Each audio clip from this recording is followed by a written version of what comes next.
कि आपको दिखाई दे रहा होगा, मैंने इधर लिख रखा है कि ये बिहार बोर्ड इतना में पूछा, इतना में पूछा। मतलब ये जो वीडियो होने वाला है बहुत ज़्यादा इंपॉर्टेंट और बहुत ज़्यादा इंटरेस्टिंग होने वाला है। तो चलिए बिना लेट किए स्टार्ट किया जाए। पहला क्वेश्चन में इन्होंने क्या बोल रखा है, पहला में बोला है इन्होंने कि किस माध्यम के अपवर्तनांक का माध्यम मतलब मान होता है, किसी माध्यम के, ऐसे लिखिएगा दोस्त, किसी माध्यम के अपवर्तनांक का मान होता है। मतलब कोई माध्यम ले लिया और उसका अपवर्तनांक यानी म्यू, इसको पढ़ते हैं म्यू का मान क्या होता है। और मैं बता दूं ये 2 बार पूछा गया, एक बार 2011 में और एक बार 2015 में। तो समझ सकते कितना इंपॉर्टेंट क्वेश्चन है। तो मैं बता दूं आप लोग ये तो पढ़ेंगे ही नहीं, मतलब नहीं भी पढ़े होंगे। ये sine A plus sine R पढ़े हैं क्या? आंसर है no. Sine I into sine R एकदम नहीं। Sine R by sine R I नहीं है। तो क्या है? तो ऑप्शन नंबर बी सही जवाब है। यानी हम लोग पढ़े ये हैं कि किसी माध्यम के अपवर्तनांक यानी म्यू का मान होता है साइन आई या बटा में साइन आर। क्लियर है? चलिए अब क्वेश्चन नंबर 2 की ओर बढ़ते हैं। क्वेश्चन नंबर 2 में बोल रखा है इन्होंने अवतल लेंस में, किस लेंस में? अवतल लेंस में आवर्धन बराबर होता है। मैंने हमें बताना है अवतल लेंस में जो आवर्धन है वो किसके बराबर होता है। तो सीधी सी बात है कि ये तो मतलब ये तो होगा नहीं, ये भी नहीं होगा और ये भी नहीं होगा। क्या होता है? v by you. क्योंकि आपको पता है लास्ट लेक्चर में हमने बताया था, लास्ट वीडियो मतलब लास्ट ऑब्जेक्टिव वाला वीडियो में मैंने बताया था कि प्रतिबिंब की ऊंचाई और वस्तु की ऊंचाई के अनुपात को आवर्धन कहा जाता है, मतलब v बाई यू। ठीक है, और इसी तरीके से लेंस में भी वो रूल फॉलो होता है। अगला क्वेश्चन देखते हैं। अगला में है कि एक उत्तल लेंस होता है, मतलब एक उत्तल लेंस की जो बनावट होती है वो कैसे होती है, कैसा होता है, ये 2013 में पूछ रखा है। चलिए देखते हैं। ऑप्शन नंबर ए में दे रखा है सभी जगह समान मोटाई का। ऐसा संभव है? नहीं है। सभी जगह समान मोटाई का नहीं होता है। किनारों की अपेक्षा बीच में मोटा, हाँ इस तरीके का कुछ होता है। तो कहने का मतलब सही जवाब यही होगा, किनारों की अपेक्षा बीच में मोटा होता है एक उत्तल लेंस। याद रखिएगा, बहुत बहुत इंपॉर्टेंट है, जो कि 2013 में पूछा है। मैंने क्वेश्चन बैंक खरीदवाया है आपको, तो उसमें आप देख सकते हैं। ओके, अगला ऐसा नहीं है कि मैंने जस्ट मतलब ऐसे फालतू का लिख दिया है ताकि आपको मजा आए, ऐसा नहीं है, एकदम रियल लिखा गया है, आप चेक कर सकते हैं। ओके, अगला पढ़ते हैं। अगला क्वेश्चन में वो रखा है प्रकाश के अपवर्तन के कितने नियम हैं, यानी बताना है हमें प्रकाश के अपवर्तन का कितना नियम है। तो प्रकाश के अपवर्तन के आपको पता है 1 नियम तो होता नहीं है, 4 नियम तो होता नहीं है, 3 भी नहीं होता है, तो बचा क्या? 2। यानी याद रखिएगा प्रकाश के अपवर्तन के आपसे 2 नियम है। ओके, अगला क्वेश्चन की ओर बढ़ते हैं। अगला में बोल रखा है इन्होंने कि किस लेंस के द्वारा सिर्फ काल्पनिक प्रतिबिंब बनता है। मतलब एक हमें लेंस का नाम बताना है जिससे सिर्फ और सिर्फ काल्पनिक प्रतिबिंब बनता है। फिर से एक लेंस का नाम बताना है जिससे सिर्फ काल्पनिक प्रतिबिंब बनता है। ठीक है, वह लेंस का नाम क्या है? तो बाइफोकल तो हो नहीं सकता, उत्तल तो हो नहीं सकता, क्योंकि ये उल्टा होता है दर्पण की अपेक्षा, दर्पण की मतलब तुलना में उल्टा, क्योंकि दर्पण में उत्तल काल्पनिक बनाता था, लेकिन यहाँ पर उल्टा हो जाता है। यानी वह लेंस का नाम अवतल लेंस है जो सिर्फ और सिर्फ काल्पनिक प्रतिबिंब बनाता है। तो इस पर बहुत मतलब अलग अलग टाइप का क्वेश्चन आता है, ये 2016 में पूछा था, तो आपको इस पर थोड़ा सा कॉन्सेंट्रेट करना होगा कि कैसे पूछा है। जैसे इसमें पूछा है कि किस लेंस के द्वारा सिर्फ काल्पनिक प्रतिबिंब बनता है, तो ऑप्शन नंबर बी यानी कि अवतल लेंस एक ऐसा लेंस है जिससे सिर्फ और सिर्फ काल्पनिक प्रतिबिंब बनता है। मैं हट रहा हूँ, इसका स्क्रीनशॉट ले लीजिए। ठीक है, फिर हम आगे की ऑब्जेक्टिव देखेंगे। ओके, फटाफट स्क्रीनशॉट ले लीजिए। अब हम आगे के ऑब्जेक्टिव देखेंगे, तो उम्मीद है आप अब स्क्रीनशॉट ले चुके होंगे। तो चलिए अब हम आगे की ओर बढ़ते हैं, बढ़े ना। ओके, बढ़ते हैं। अगला क्वेश्चन में इन्होंने क्या बोल रखा है, अगला क्वेश्चन में बोल रखा है कि किसी वस्तु का वास्तविक तथा समान आकार का प्रतिबिंब प्राप्त करना है हमें। ठीक है, मतलब एक वस्तु है, उसका वास्तविक तथा समान आकार का प्रतिबिंब प्राप्त करना है। तो ऐसे में उस वस्तु को उत्तल लेंस के सामने कहाँ रखा जाए, और ये बहुत इंपॉर्टेंट है, 2012 में पूछा है। तो चलिए इसका जवाब समझते हैं। आप पढ़े होंगे दोस्त कि हम उत्तल लेंस में अगर किसी वस्तु का वास्तविक और समान आकार का प्रतिबिंब प्राप्त करना चाहें तो उसे हमें कहाँ नहीं रखना होगा। तो आंसर है लेंस के फोकस पर नहीं रखना होगा, सिंपल। अब आगे ये यानी कि फोकस दूरी के 2 गुने पर रखना होगा। आप समझे होंगे ना,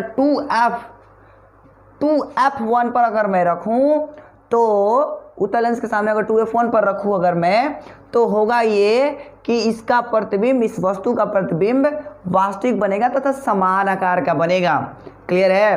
तो कहने का सीधा सा मतलब यह है दोस्त कि आप ऑप्शन नंबर 20 सही जवाब बताइए। ठीक है। दूसरी चीज़ दोस्त, आगे बढ़ने से पहले एक बात कि अगर आप चैनल पर नए आ रहे हैं तो चैनल को प्लीज़ सब्सक्राइब कर दीजिए और वीडियो को ज़्यादा से ज़्यादा शेयर कीजिए ताकि सभी दोस्तों के पास पहुंच सके और सभी दोस्त लाभ ले सके और सभी का एग्ज़ाम में अच्छा परफॉर्मेंस हो, ताकि लॉकडाउन के चलते उन लोग नहीं पढ़े थे तो कम से कम ऑब्जेक्टिव इस तरीके से पढ़ ले। इसलिए सबको शेयर कीजिए, है ना। और आप लोग भी देखिए, पूरा शेयर कीजिए और लाइक कीजिए, कमेंट कीजिए और जितने भी नए दोस्त आ रहे हैं ना वो चैनल को सब्सक्राइब ज़रूर कर देंगे, क्योंकि रोज़ वीडियो मिलेगा ऑब्जेक्टिव का और आपका प्रिपरेशन बहुत हद तक अच्छा हो जाएगा, ये मैं दावा लेता हूँ। चलिए अब हम बढ़ेंगे क्वेश्चन नंबर 7 की ओर। 7 नंबर में इन्होंने क्या बोला है, बहुत इंपॉर्टेंट और बहुत ही इंटरेस्टिंग क्वेश्चन है। वैसे तो देखा जाए जो क्वेश्चन नंबर 7 है वो 3rd चैप्टर से रिलेटेड है, बट मैं अभी इधर शॉर्टकट में बता देता हूँ, समझिएगा। क्या बोला है, किसी शब्दकोश में, मान लीजिए एक शब्दकोश दिया गया है, उस शब्दकोश में अगर दिए गए छोटे छोटे जो अक्षर होते हैं, देखे हो ना डिक्शनरी में छोटे छोटे अक्षर दिया गया होता है, तो छोटे छोटे अक्षर को पढ़ते समय हमें कौन सा लेंस, मतलब आप मान लीजिए आप ही शब्दकोश पढ़ रहे हैं, डिक्शनरी पढ़ रहे हैं ना, अब आप पढ़ रहे हैं, आप बोला जा रहा है आपको कि लेंस लीजिए, कोई एक लेंस ले लीजिए जिससे कि आपकी मतलब पढ़ने में अच्छा लगे और अच्छा लगे, तो आप कौन सा लेंस पसंद करना चाहेंगे, ये क्वेश्चन में पूछा है और ये 2018 का क्वेश्चन है। ऑप्शन नंबर ए में इन्होंने क्या बोला है कि 50 सेंटीमीटर फोकस दूरी का उत्तल लेंस। दोस्त अब हम उत्तल लेंस 50 सेंटीमीटर वाला नहीं लेंगे, क्योंकि हमने क्लोज वस्तु को पढ़ रहे हैं ना, इस कारण से 50 सेंटीमीटर वाला तो लेंगे नहीं। दूसरी चीज़, अवतल तो इसमें होगा ही नहीं, तो आप 50 वाला उत्तल नहीं लेंगे, अवतल तो होगा नहीं, तो बचा क्या, 5 सेंटीमीटर फोकस दूरी का उत्तल लेंस। ये उन्हीं को समझ आया होगा जो पढ़ चुके होंगे चैप्टर नंबर 3, है ना। वैसे नहीं समझ आया तो मैं चैप्टर नंबर 3 में फिर से इस क्वेश्चन को लाऊंगा और फिर से आपको समझाने की कोशिश करूंगा पूरा डिटेल में। अभी बताऊंगा तो टाइम ज़्यादा लग जाएगा, क्योंकि ऑब्जेक्टिव में टाइम ज़्यादा नहीं करके बल्कि कम टाइम में ज़्यादा ऑब्जेक्टिव सिखाना है, ये मेरा पर्पस है। तो अगला क्वेश्चन की ओर बढ़ते हैं। अगला में क्या है कि निम्न में से किस पदार्थ का उपयोग लेंस बनाने में नहीं किया जाता है, यानी वह पदार्थ का नाम बताना है जिसका उपयोग लेंस बनाने में नहीं किया जा सकता है। तो मैं बताऊं कि वह पदार्थ का नाम क्या है, तो आंसर है वह पदार्थ का नाम मिट्टी है, जिसका हम मतलब उपयोग लेंस बनाने में नहीं करते हैं। और बहुत ही इंपॉर्टेंट क्वेश्चन था। अगला क्वेश्चन की ओर बढ़ते हैं। अगला क्वेश्चन में इन्होंने क्या बोला है वो समझते हैं। अगला बोला है यदि उत्तल लेंस के सामने, कौन सा लेंस, उत्तल लेंस, तो यदि उत्तल लेंस के सामने वस्तु को 2f1 पर रखा जाए, देखिए ये पहले ही वाला क्वेश्चन है, इसी को दूसरे लैंग्वेज में मैंने इसको लिखा है, फिर भी ये पूछा है, तो कहने का सीधा सा मतलब ये है, एक क्वेश्चन को 2-3 लैंग्वेज से पूछ सकता है, तो घबराना नहीं है। हर एक लैंग्वेज से मैं आपको बना करके दूंगा ऑब्जेक्टिव, क्योंकि क्वेश्चन छोड़ना मना है। तो चलिए अगला बढ़ते हैं। अगला क्या बोला है, यदि उत्तल लेंस के सामने किसी वस्तु को 2f1 पर रखी जाए तो उसका प्रतिबिंब कहाँ बनेगा, ये हमें बताना है। ऑप्शन नंबर ए में दे रखा अनंत पर। अनंत पर हो ही नहीं सकता। अच्छा 2f2 पर, हाँ बहुत अच्छा, 2f2 पर बनेगा। कहाँ बनेगा, 2f2 पर बनेगा। यानी याद रखिएगा, जब उत्तल लेंस के सामने वस्तु को 2f1 पर रखा जाए तो उसका प्रतिबिंब 2f2 पर बनता है। ये बात याद कर लीजिए, बहुत बहुत इंपॉर्टेंट है, क्योंकि यही क्वेश्चन पूछा है 2012 में, दूसरे लैंग्वेज में मैंने लिख दिया इधर, तो दोनों बात मिला जुला करके ही है। तो मैं हट रहा हूँ, इसका स्क्रीनशॉट ले लीजिए, फिर हम और आगे के ऑब्जेक्टिव्स देखेंगे।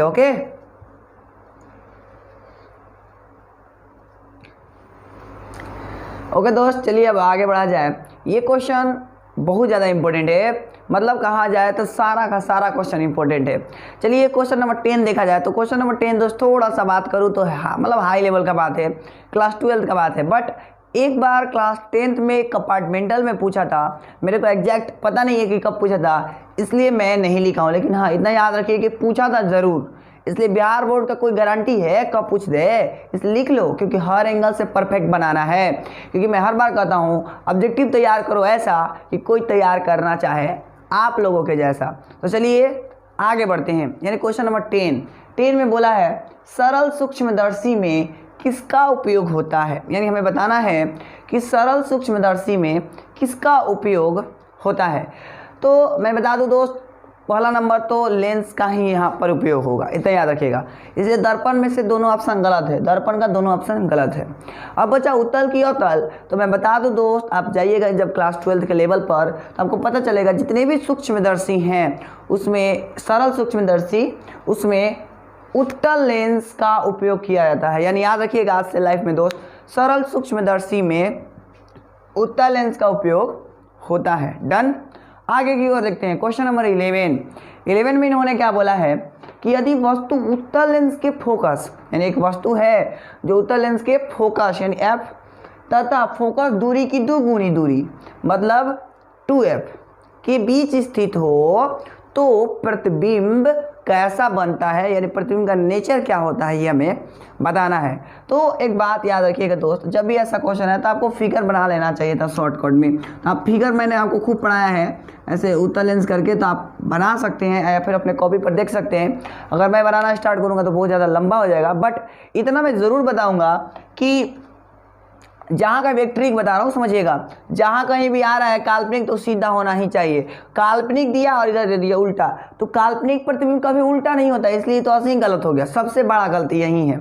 अब बचा ये, तो मेरे समझ से या फिर आपके समझ से भी जब बनाइएगा तो ये नहीं हो सकता है, यानी ऑप्शन नंबर सी इसका सही जवाब है। यानी याद रखिएगा कि यदि वस्तु उत्तल लेंस के फोकस तथा फोकस दूरी के दुगुनी पर हो तो उसका प्रतिबिंब वास्तविक बनता है, वस्तु के सापेक्ष उल्टा बनता है तथा वस्तु से बड़ा बनता है।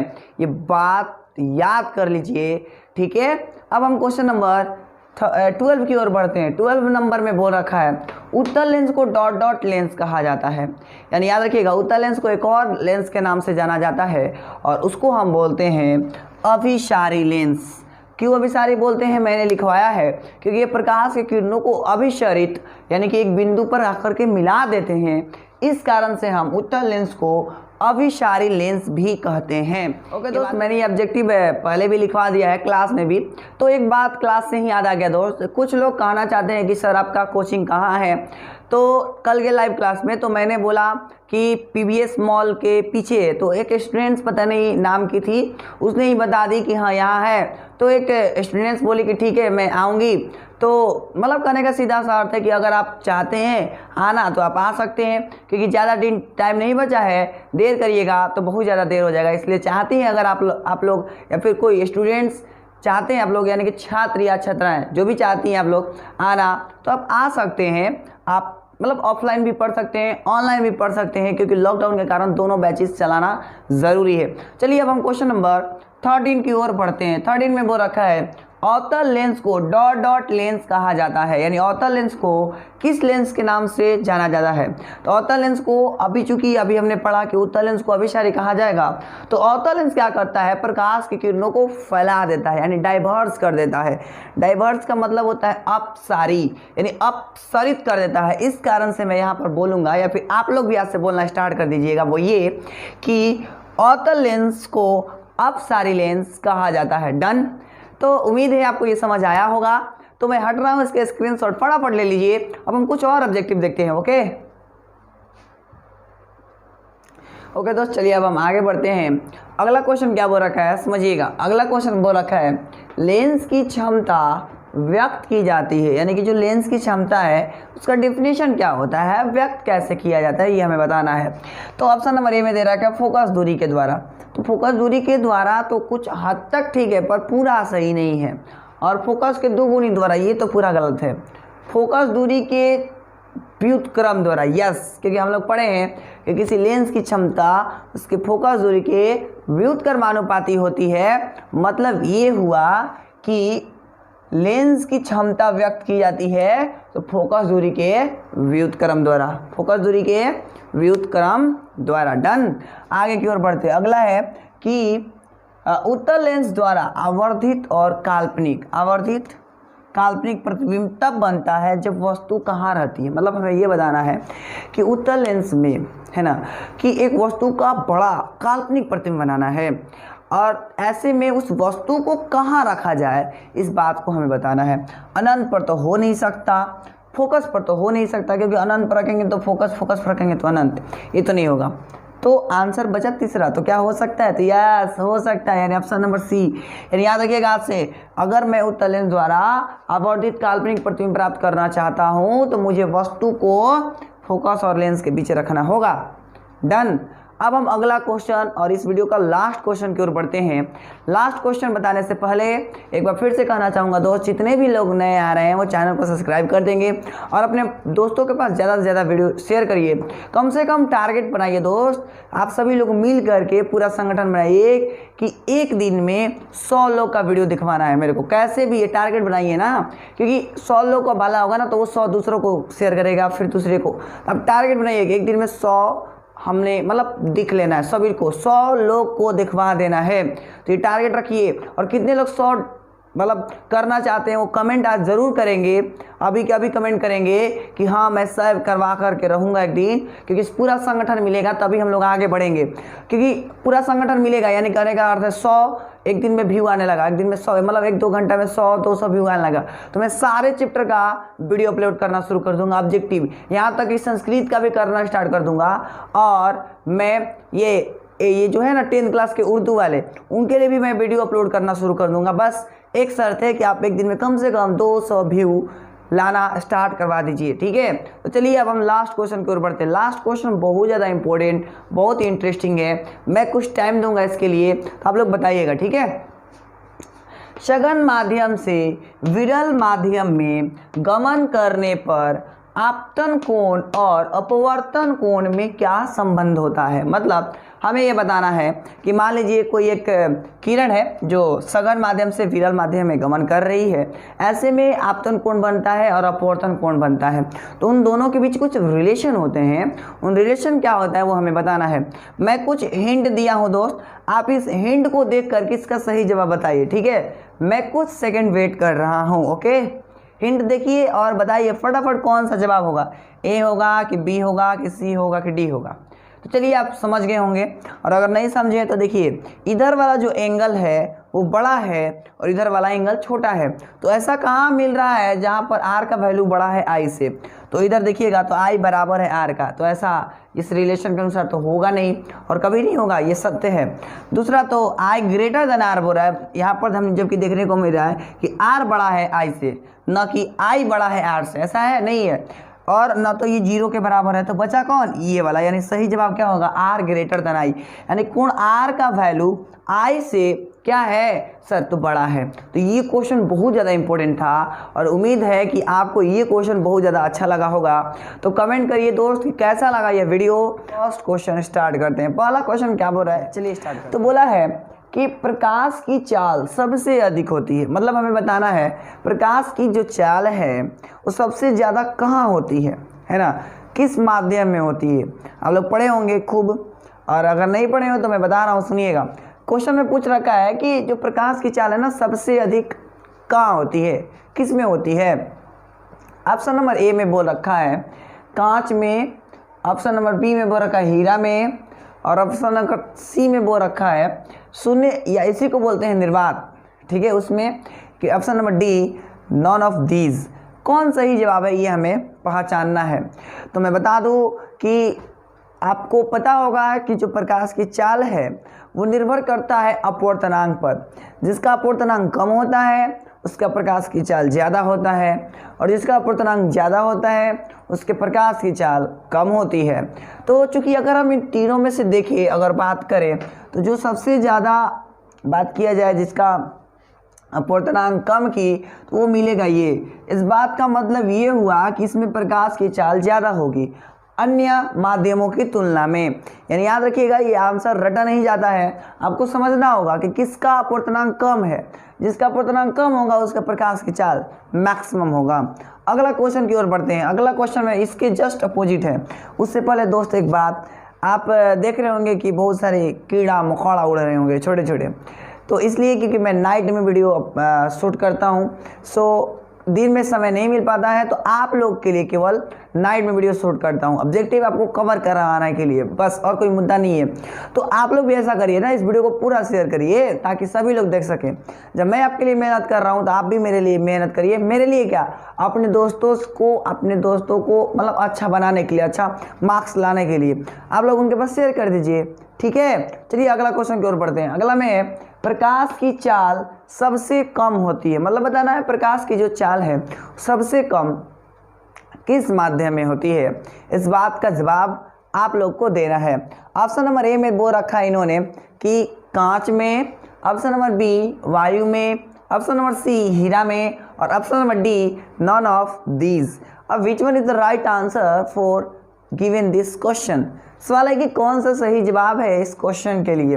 तो मैंने अभी बताया दोस्त, प्रकाश की जो चाल है सबसे कम की बात किया गया है। इस बात का मतलब उसमें कम होगा जिसका पूर्णांक मैक्सिमम होगा।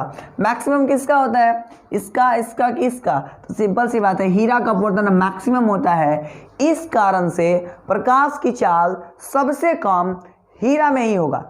ये मतलब बात पूरे तरीके से याद कर लीजिए क्योंकि बहुत ज़्यादा इंपॉर्टेंट क्वेश्चन है।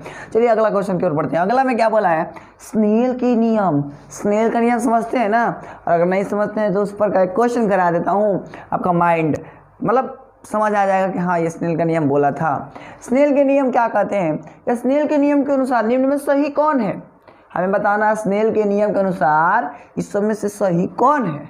ऑप्शन नंबर ए कौन है, ऑप्शन नंबर ए में बोल रखा है mu is equal to sine I by sine R. Option number B में बोल रखा है mu is equal to sine I plus R. तो ये हम लोग नहीं पढ़े हैं, sine I plus sine R, ऐसा पढ़े हैं क्या आप लोग? नहीं, ये तो गलत है, ये भी गलत है ना, तो माइनस पढ़े ना तो प्लस पढ़े। हाँ इतना याद है कि डिवाइड पढ़े थे हम लोग, नहीं है ना। तो कौन डिवाइड वाला है, ऑप्शन नंबर ए वाला है। लेकिन हाँ इस पर आपको ध्यान देना होगा, कल भी ऐसा क्वेश्चन करवाया था उसमें आर पहले लिखा था, तो आपको माइंड सेट रखना होगा कि आई ऊपर आर नीचे, ठीक है ना, तभी काम चलेगा। तो चलिए अगला क्वेश्चन की ओर बढ़ते हैं। क्वेश्चन नंबर 4 में क्या बोल रखा है, काल्पनिक प्रतिबिंब का निर्माण होता है। यानी कि जो काल्पनिक प्रतिबिंब होता है, आभासी प्रतिबिंब, उसका निर्माण कैसे होता है ये बात हमें बतानी है। तो मतलब किस लेंस में होता है ये बात हमें बताना है। तो केवल उत्तल लेंस में, ऐसा तो नहीं है। हाँ उत्तल लेंस काल्पनिक प्रतिबिंब का निर्माण करता है, लेकिन केवल उत्तल लेंस में बोला है तो ये तो एकदम गलत है। अच्छा ऑप्शन नंबर ए नहीं हो सकता, मतलब क्योंकि केवल ऐसा थोड़ी ना केवल उत्तल लेंस ही काल्पनिक प्रतिबिंब बनाता है, और कोई भी तो बनाते हैं, जैसे अवतल लेंस बनाता है, तो ये भी सही है। तो सवाल है कि एक क्वेश्चन में दो सही हो गया, तो फिर सही जवाब कौन होगा? अरे option number C A and B. यानी मतलब ये हुआ कि काल्पनिक प्रतिबिंब का निर्माण उत्तल लेंस भी करता है, अवतल लेंस भी करता है। इस तरीके से आपके माइंड में कॉन्सेप्ट डालना चाहता हूं ताकि आपका से व्यक्ति कोई भी पूछे कोई भी क्वेश्चन तो आप कभी भी हिचकिचाए नहीं, आप पूरा कॉन्फिडेंटली बताएंगे, ये मेरा आपसे वादा है। चलिए अगला क्वेश्चन की ओर यानी क्वेश्चन नंबर 5 की ओर बढ़ते हैं। 5 नंबर में क्या बोला है, लेंस की क्षमता पी। आपको पता है ना लेंस की क्षमता को पी से डिनोट करते हैं, है ना, यानी पावर ऑफ लेंस को पी से डिनोट कर दें, और ये बराबर होता है, किसके बराबर होता है हमें बताना है। यानी लेंस की क्षमता पी बराबर होता है, कल भी ऐसा क्वेश्चन कराया था और ये 2009 में पूछा है, 2009 में पूछा है। तो ऑप्शन नंबर ए नहीं ये तो हम लोग नहीं पढ़े, नहीं। अच्छा भी तो हो ही नहीं सकता।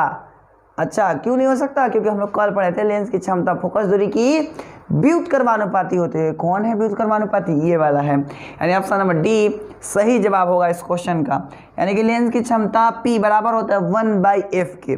तो उम्मीद है आपको इतना समझ आया होगा। तो बहुत लोग कहते हैं स्क्रीनशॉट के लिए कुछ टाइम दीजिए, तो मैं कुछ सेकंड्स के लिए हट जाता हूँ, इसका स्क्रीनशॉट ले लीजिए, फिर हम आगे की ओर बढ़ते हैं।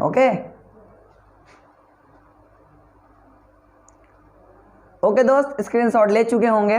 चलिए अब हम आगे बढ़ते हैं। चलिए दोस्त, चलिए अब हम अगला क्वेश्चन की ओर बढ़ते हैं। अगला क्वेश्चन में इन्होंने क्या बोल रखा है, तो अगला क्वेश्चन में इन्होंने बोला है कि निम्न में से कौन सा लेंस है जिसको अपसारी लेंस कहा जाता है। देखिए ये क्वेश्चन को भी मैंने पीछे वाले वीडियो में करा दिया है, पर फिर भी उसको अलग लैंग्वेज से कैसे पूछता है वो मैं बताना चाहता हूँ। मैं हर बार कह रहा हूँ कि आपको पढ़ाऊँगा ऐसे कि कोई पढ़ना चाहेगा आपके जैसे। कहने का सीधा सा मतलब है कि कोई भी क्वेश्चन छूटना नहीं चाहिए। अलग अलग पैटर्न पर मैं आपको क्वेश्चन सिखा रहा हूं। तो चलिए क्वेश्चन ये है कि निम्न में से किस लेंस को अपसारी लेंस कहा जाता है, यानी वह लेंस कौन सा है जिसको अपसारी लेंस कहा जाता है। तो सबका जवाब आएगा कि हाँ, वह लेंस अवतल लेंस है जिसको अपसारी लेंस कहा जाता है। क्यों कहा जाता है? क्योंकि ये प्रकाश की किरणों को फैला देता है। अगला क्वेश्चन, लेंस की क्षमता, अभी हम लोग पढ़े P = 1/f। तो लेंस की क्षमता का ईसाई मात्रक क्या होता है ये हमें बताना है। फिर से, लेंस की क्षमता का ईसाई मात्रक क्या होता है ये हमें बताना है। तो मैं बता रहा हूँ, तो लेंस की क्षमता का ईसाई मात्रक क्या होता है, याद रखिएगा आज से, और बहुत ज़्यादा इंपॉर्टेंट क्वेश्चन है। तो लेंस की क्षमता का ईसाई मात्रक डायोप्टर होता है। ये मुझे कंफर्म है कि 2017 में पूछा था, आप देख लीजिएगा, 2017 में पूछा था। ठीक है, आगे, पानी के भीतर, मान लीजिए कि पानी है, ये पानी है, और पानी के भीतर मतलब अंदर तैरते मनुष्य, और एक पानी के भीतर मनुष्य तैर रहा है, और तैरते मनुष्य को किनारे पर स्थित मीनार की ऊंचाई कैसी लगेगी ये हमें बताना है। फिर से, मान लीजिए कि ऐसा इस तरीके का एक पानी है, नदी है, उस नदी के भीतर एक मनुष्य तैर रहा है। मान लीजिए आप में से कोई है, तैर रहे हैं, और ऐसा है कि किनारा पर एक मीनार स्थित है। क्या स्थित है? मीनार स्थित है। मीनार मतलब समझ ही रहे होंगे। तो मीनार स्थित है। अब सवाल है कि वो मीनार कैसे दिखाई देगा। कैसे दिखाई देगा कहने का मतलब है कि बड़ा दिखाई देगा, कि छोटा दिखाई देगा, कि जितना है उतना ही दिखाई देगा। यानी ऑप्शन नंबर ए में दे रखा है ज़्यादा, कम, जितना है उतना। तो आप लोग बताइए क्या हो सकता है। फिर मैं बता रहा हूँ, चलिए अब मैं बता रहा हूँ, सुनिएगा।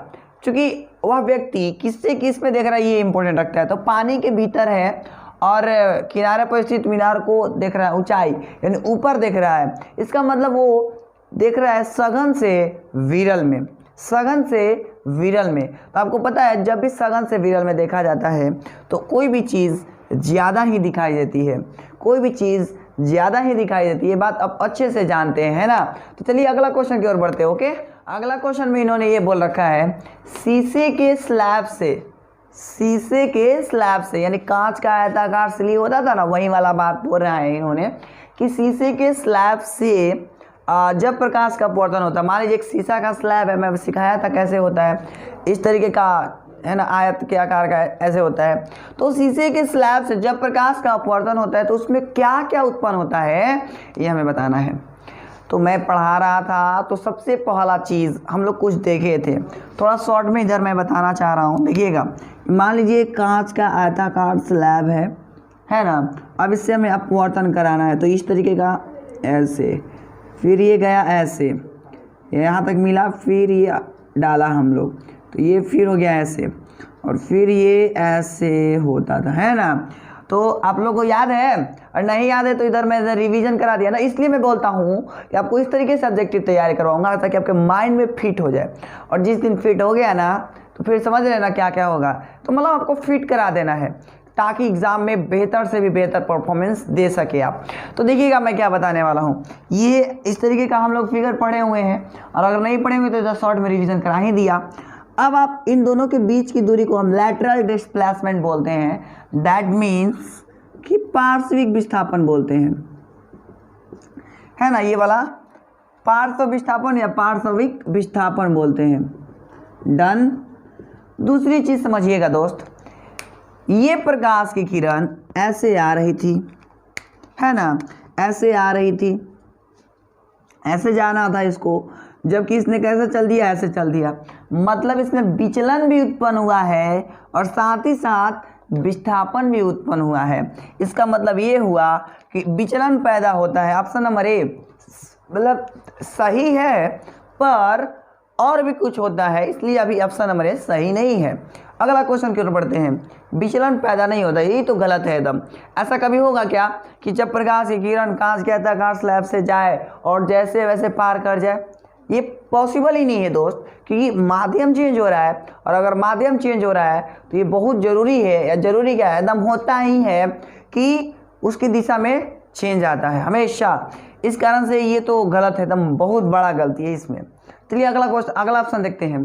अगला ऑप्शन में पार्श्व विस्थापन होता है, ये भी सही है, बट कुछ और चीज़ें दे रखा है। वो दे रखा है ए एंड सी। मान लीजिए ये नहीं दिया होता तो कोई एक सही कर लेते, बट अभी दिया है ए एंड सी दोनों, तो ये वाकई में बात सही है, क्योंकि मैंने इधर दिखा रहा हूँ आपको कि जब कांच के तकार स्लिप से अपवर्तन कराया जाता है तो पार्श्विक विस्थापन के साथ साथ विचलन भी पैदा होता है। यानी मतलब ये हुआ कि ऑप्शन नंबर डी सही जवाब है इस क्वेश्चन के लिए। मतलब फिर से रिपीट करा देता हूँ, शीशे के स्लैब से जब प्रकाश का अपवर्तन होता है तो उसमें विचलन पैदा होता है और साथ ही साथ पार्श्व विस्थापन होता है। उम्मीद है आपको अब समझ आ चुका होगा। तो इतना अगर समझ आ गया तो वीडियो को लाइक कर लीजिए, कमेंट करिए कि वीडियो कैसा लग रहा है और दोस्तों के पास ज़्यादा से ज़्यादा शेयर करिए। और अगर चैनल पर नए आ रहे हैं तो चैनल को कर लीजिए सब्सक्राइब, ठीक है। चलिए अब हम और कुछ ऑब्जेक्टिव देखते हैं। पहले मैं हट जा रहा हूँ, इसका स्क्रीनशॉट ले लीजिए, फटाफट स्क्रीनशॉट ले लीजिए, फिर हम कुछ और ऑब्जेक्टिव देखते हैं। चलिए आगे बढ़ते हैं, ओके। यानी क्वेश्चन नंबर 10 की ओर बढ़ते हैं। क्वेश्चन नंबर 10 में इन्होंने क्या बोला है वो समझते हैं। 10 में बोल रखा है कि कौन सा लेंस है निम्न में से उसको अभिसारी लेंस के कहते हैं। मतलब एक ऐसा लेंस का नाम बताइए जिसको अभिसारी लेंस भी कहा जाता है। तो ये वीडियो मतलब ये हम बोल सकते हैं कि ऐसा क्वेश्चन हमने प्रीवियस वीडियो में भी किया है और उसका सेकेंड लैंग्वेज में कैसे पूछता है मैंने उसको इधर लिखा है, ठीक है। तो ऑप्शन नंबर ए में बोल रखा है अवतल, बी में बोल रखा है उत्तर, सी में बोल रखा है ए एंड बी दोनों। मतलब सी का कहने का अर्थ है कि अवतल भी को अपसारी कहा जाता, सॉरी अभिसारी कहा जाता है और उत्तल को भी अभिसारी कहा जाता है। ये सी नंबर ऑप्शन नंबर बोलना चाह रहा है, लेकिन ऐसा है नहीं है, ये गलत है। तो नॉन ऑफ दिस तो होगा नहीं। अवतल हमने जस्ट पीछे हमने पढ़ा हम लोग कि अवतल लेंस को अपसारी लेंस कहा जाता है। तो बचा क्या बी, यानी मतलब ये हुआ कि उत्तल लेंस एक ऐसा लेंस है जिसको अभिसारी लेंस कहा जाता है। डन। चलिए अगला क्वेश्चन की ओर बढ़ते हैं। अगला में इन्होंने क्या बोला है, निम्न में से ऐसा कौन सा लेंस है, निम्न में कौन सा लेंस है जो, समझिएगा, निम्न में कौन सा लेंस वस्तु का, मान लीजिए कौन लेंस का ऐसा, मतलब लेंस का एक ऐसा नाम बताना है जो किसी वस्तु का कैसा प्रतिबिंब बनाता हो, तो वास्तविक प्रतिबिंब बनाता हो, ये हमें बताना है। तो सिंपल सी बात है, ऑप्शन नंबर ए में दे रखा है अवतल, उत्तल एंड बी और नॉट। तो हम लोग को पता है कि अवतल लेंस एक ऐसा लेंस है जो किसी भी वस्तु का काल्पनिक प्रतिबिंब बनाता है, कभी भी ये वास्तविक प्रतिबिंब नहीं बनाता है, क्योंकि हमने ये प्रीवियस वीडियो में ऐसा क्वेश्चन किए थे, है ना। इसका मतलब ये हुआ कि जो ऑप्शन नंबर ए है एकदम रॉन्ग है ना। अच्छा, ए एंड बी तो होगा नहीं, क्योंकि जब ए रॉन्ग हो गया तो ऑप्शन नंबर सी भी नहीं होगा। मैं बार बार कहता हूँ पहले भीड़ कम करिए, फिर देखिए ना अपन मन सही हो जाएगा। और नॉट तो होगा ही नहीं। बचा क्या, बी हो गया सही। देखे ना, कुछ किया हम लोग, आंसर भी नहीं पता था, कुछ माइंड लगाया कि अवतल कभी क्या नहीं बना सकता, वास्तविक नहीं बना सकता। तो अवतल बना नहीं सकता वास्तविक, इसलिए ये तो गलत। ए के साथ ही साथ ऑप्शन नंबर सी भी गलत। अब बचा डी, तो डी भी गलत, इसलिए बचा कौन, बी। तो इसलिए बी सही हो गया। देखिए ना, बिना याद का याद हो गया, इसलिए याद करने के चक्कर में नहीं रहिए, माइंड में डालना सीखिए कैसे रिमेंबर रखना है, ओके। चलिए अगला क्वेश्चन की ओर बढ़ते हैं। अगला क्वेश्चन में बोल रखा है कि प्रकाश की एक किरण है, मान लीजिए एक लाइट है, उसके कुछ रे होती हैं, आपको पता है बहुत सारी रेज होती हैं। तो वो बोल रखा है कि प्रकाश की एक किरण जब विरल से सघन माध्यम में आती है, हमें बताना है कि प्रकाश की किरण जब विरल से सघन माध्यम में आती है। समझिएगा, मान लीजिए इधर बना रहा हूँ मैं, समझिएगा रफ में। ये सपोज एक सतह है, ये सतह का एक आपतित किरण है और ये यहाँ पर एक लंब डाला गया है। अब ये मान लेता हूँ थोड़ी देर के लिए हवा है और ये मान लेता हूँ कि कांच है। तो हवा और कांच में हवा जो है वह विरल माध्यम हो गया, जो कांच है वो सघन माध्यम हो गया। और क्यों होता है, अगर आपको एक्सप्लेनेशन चाहिए तो आप क्लास करने आ सकते हैं या फिर आप ये YouTube पर भी देख सकते हैं, मैंने वीडियो अपलोड कर रखा है फिजिक्स का, ओके। तो चूँकि इसलिए मैं बोलूँगा ये विरल माध्यम हवा को, क्योंकि इसका अपवर्तनांक कम होता है कांच की तुलना में। तो जिसका अपवर्तनांक कम होता है उसे विरल माध्यम बोलते हैं, और जिसका अपवर्तनांक मैक्सिमम होता है उसको हम लोग सघन माध्यम बोलते हैं। इस कारण से विरल ये हो गया और सघन ये हो गया। देखिए मैं दोस्त बार बार कह रहा हूँ कि मैं ऑब्जेक्टिव नहीं पढ़ा रहा हूँ बल्कि कॉन्सेप्ट दे रहा हूँ। एक ऑब्जेक्टिव क्वेश्चन से अलग अलग कॉन्सेप्ट देने की कोशिश कर रहा हूँ ताकि आपका शॉर्ट रिवीजन हो जाए। जब आपका एग्जाम आएगा उस टाइम भी एक बार जल्दी से वीडियो को तेज़ी से देख लीजिएगा और मन ही मन याद हो जाएगा। तो उस टाइम जब भी जरूर एक बार देखिएगा क्योंकि आपको बेनिफिट मिलेगा। अभी तो लिख लीजिए, लास्ट टाइम में जब एग्जाम आएगा ना 1-2 दिन क्लोज रहेगा तो वीडियो को फिर से खोलिएगा और स्पीड कर दीजिएगा थोड़ा ज़्यादा और उस पर देखना स्टार्ट कर दीजिएगा। तो कहने का सीधा सा मतलब ये हुआ कि आपको ये वीडियो मतलब जब तक आजीवन काम देगा, मैं बोलूँ तो आजीवन काम देगा। आपके जितने भी दोस्त होंगे, जितने भी भाई होंगे, सबके लिए काम देने वाला है, इसलिए मैं ढंग का थोड़ा बना रहा हूँ। तो चलिए आगे बात करता हूँ। ये हमारा विरल है और ये हमारा सघन है। तो ये विरल और ये हमारा हो गया सघन। तो जब प्रकाश की किरण आपको पता है विरल माध्यम से सघन माध्यम में आती है तो इस तरीके से कुछ हो जाता है, इसका ये हो गया। तो आपने ये देखा ये प्रकाश की किरण को ऐसे जाना चाहिए था परंतु ये पेंड हो गई टुवर्ड्स नॉर्मल, यानी कह सकता हूँ कि अभिलंब से दूर मुड़ गई। देखिए तो दूर मुड़ा नहीं मुड़ा, क्योंकि दूर मुड़ा नहीं, दूर मुड़ने का मतलब उधर चला जाता बल्कि तो इधर आ गया। तो ऑप्शन नंबर ए गलत। सीधा निकला क्या? नहीं, सीधा तो ये था, सीधा निकला नहीं। ऑप्शन नंबर बी भी गलत। मैं बार बार बोल रहा भीड़ दूर कीजिए, आपका सही हो जाएगा। अच्छा सी पर आते हैं। अभिलंब की ओर मुड़ जाती है, तो देखिए ना अभिलंब की ओर ना मुड़ गई, यानी ऑप्शन नंबर सी सही जवाब है। क्वेश्चन नंबर किसके लिए? बारहवा के लिए। फिर से क्वेश्चन नंबर 12 के लिए रिपीट कर देता हूँ थोड़ा तेजी में। प्रकाश की किरण जब विरल से सघन माध्यम में आती है तब वह अभिलंब की ओर मुड़ जाती है। डन। चलिए अब हम क्वेश्चन नंबर आगे बढ़ेंगे, क्वेश्चन नंबर 13 देखेंगे। उससे पहले स्क्रीनशॉट फटाफट इसका ले लीजिए। ओके अब हम आगे बढ़ते हैं, चलिए आगे बढ़ा जाए। ओके दोस्त, चलिए अब हम क्वेश्चन नंबर 13 की ओर बढ़ते हैं। 13 नंबर में क्या बोल रखा है सुनिएगा। 13 में बोल रखा है कि जब प्रकाश की एक किरण, मान लीजिए कोई प्रकाश है उसकी एक किरण है, वह किरण एक माध्यम से, समझिएगा इसको रफ वर्क में मैं समझाने की कोशिश करूंगा। मान लीजिए एक सतह है, अब इस सतह पर प्रकाश की एक किरण आ रही है, ऐसे है ना, प्रकाश की किरण आई तो आपको पता है कि तो नॉर्मल ड्रॉ करते हैं जहाँ पर ये मिलती है।